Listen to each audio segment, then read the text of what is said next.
So we've taken our keywords and we've looked at them a number of different ways.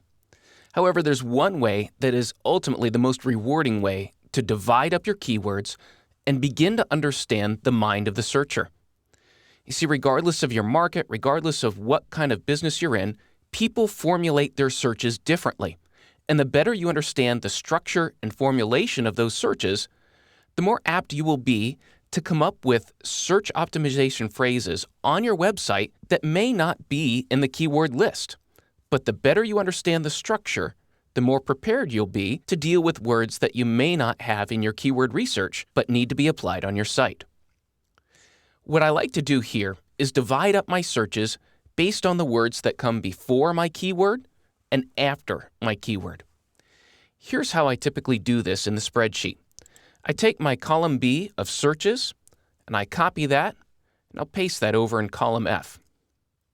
I'll make column D my center column, and in here, I'm going to put my primary keyword, which is hiking. And of course, I'm going to make that bold so that I know exactly what's there, and sometimes I even like to increase the size of that. Just to make it easier as you're going through here, I'll type in the word and I'll make it gray, copy it, and then paste it throughout my middle column.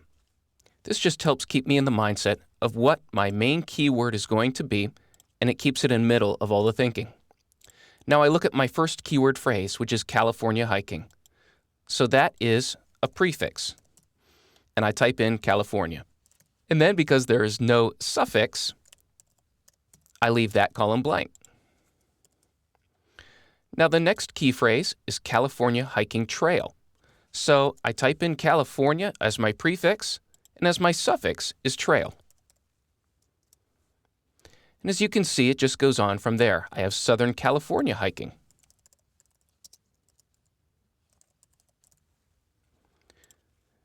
As you can see, the list will start to build so that you can get a good sense of how people are searching and how they phrase their keyword search. And now California hiking trails. You can also see how singular and plural words play in these areas. And now we have hiking Southern California, where the keyword starts the phrase.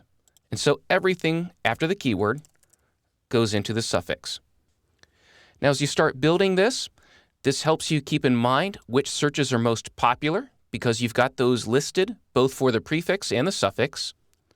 And then you can also see, and this is where I'll justify my column for prefix so that everything butts up against my primary central keyword, which is hiking.